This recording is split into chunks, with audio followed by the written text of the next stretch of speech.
नमस्कार, HBC news में आपका स्वागत है। आइए देखते हैं आज की खबरें।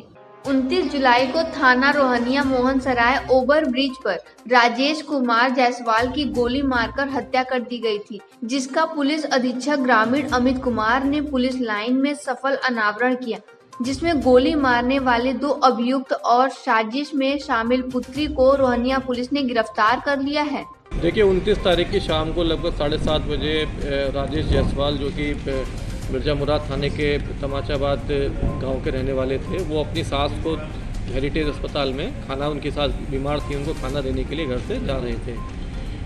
मोहन सराय से जब लेफ्ट हैंड की तरफ मुड़ते हैं उसकी तरफ तो सुनसान एरिया पड़ता है। उस दिन बारिश भी थी, तो शाम को सूचना मिली कि कुछ अज्ञात लोगों ने जो है उनको गोली मार के उनकी हत्या कर दी है। उन्हीं के गांव का एक आदमी पीछे से आ रहा था, उन्होंने उनको पहचाना कि ये हमारे गांव के लोग हैं, उनके द्वारा सूचना दी गई। तो फिर उनके घर वालों को सूचना दी गई, तो प्रथम तो उसमें उनके घर वालों ने जो है ये शंका जताई थी कि उनके ही परिवार में जो है ज़मीनी एक विवाद चल रहा है उनके बड़े भाई से। तो उन्होंने शंका जताई कि संभवतः ये हो सकता है कि उन्होंने ज़मीन के विवाद में ये काम करा दिया हो। लेकिन पुलिस को कुछ और इसमें उसी रात में इम्पॉर्टेंट क्लूज़ मिल गए थे कि कुछ और भी मामला इसमें हो सकता है, तो हम लोग लगातार उसकी तहकीकात में लगे हुए थे।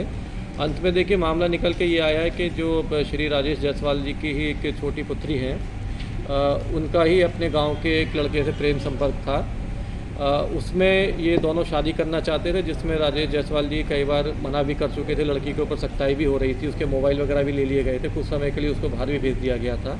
लड़के के घर वालों ने भी सख्ताई की थी। तो उसमें ये था कि उनको लगता था लड़की को कि ये शादी में हम लोगों के बीच में अड़चन है। उसी में ही इन लोगों ने जो है प्रेरित होकर जो है उस लड़के को जो है मोटिवेट किया कि भाई या तो हम यहाँ से भाग चलते हैं, वरना जो है जब तक फिर मेरे पिता रहेंगे तब तक हम लोग शादी नहीं कर पाएंगे। तो इसी में ही जब ये उस 29 तारीख को 7 बजे लगभग अपने घर से निकले थे, तो उस लड़की ने इनको सूचना दी मोबाइल से कि पिता मेरे घर निकल चुके हैं, आज इस काम को आप लोग अंजाम दे दीजिए। तो वही दोनों लड़के जो है जो मेन लड़का है एक अभियुक्त जावेद और उसका दोस्त, वो दोनों बाइक से निकले पीछे और मोहन सराय से आगे एक सुनसान थोड़ा सा एरिया पड़ता है ब्रिज के ऊपर, वहाँ इन्होंने इस घटना को कारित किया। घटना से पहले भी जो है उसके इन लोगों की जो है वो कॉल्स आपस में जब इन्होंने रैकी करने के लिए कॉल का प्रयोग किया है, तथा बाद में भी जब ये घटना हो गई है उसके बाद भी इनका कॉल्स का जो है आपस में आदान प्रदान है, SMS का भी आदान प्रदान है। और उसके बाद इन्होंने दोबारा अपना ये घटना करके अपने गांव में ही जाके ये आराम से अपने घर में छिप गए, क्योंकि किसी को शक नहीं था। और वहीं जो है इन्होंने अपने घर में ही जो है उसको अपना जो घटना में जो पिस्टल जो उपयोग में लाई गई थी उसको भी छिपा दिया। तो ये सारी चीज़ें पुलिस ने तहकीकात की, तो ये सारी चीज़ें धीरे धीरे निकल के कड़ी से कड़ी जुड़ती गई। इन लोगों को भी जब पूछताछ की गई तो इन लोगों का भी जो है ये इसमें इन्होंने सारी चीज़ें बताई हैं।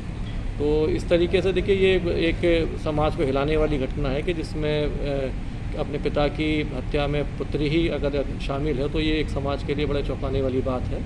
और कहीं ना कहीं जो है ये इस तरह के संबंधों को भी तार ये चीज़ें करती हैं। तो ये आज केस वर्कआउट हुआ है और हमारी जो टीम जो वर्कआउट इसने किया है उसको हम लोगों ने 5000 का इनाम भी घोषित किया है। गिरफ्तारी सर, बरामदगी क्या है? गिरफ्तारी कितने लोगों की, बरामदगी क्या? देखिए इसमें एक जो हत्या में साजिश में उनकी पुत्री और जो 2 लड़के घटना करने वाले हैं, दोनों की गिरफ्तारी हो गई है। जिस मोटरसाइकिल से ये लोग आए थे वो भी बरामद हो गई। इसी लड़के की मोटरसाइकिल है और इसमें जो पिस्टल यूज़ में लाई गई थी उसकी भी वो भी बरामदगी हो गई। घटना में जिस पिस्टल का उपयोग किया गया, पिस्टल कहाँ से लाया गया? ये इस लड़के ने बताया कि इसने लगभग 4-5 महीने पहले जो है ये बिहार से कहीं से पिस्टल ली थी। तो उसका उस पॉइंट को भी हम लोग जो है तहकीकात कर रहे हैं, कहाँ से ली थी, कब ली थी। तो वो भी एक गैंग वर्कआउट हो सकता है किस तरह का। बेटी बालिग है ना बालिग? नहीं, बेटी बालिग है, जो है वो थर्ड ईयर की स्टूडेंट है। ऐसे ही खबरों के लिए बने रहिए HBC न्यूज के साथ। हमारे चैनल को लाइक एवं सब्सक्राइब करना ना भूलें।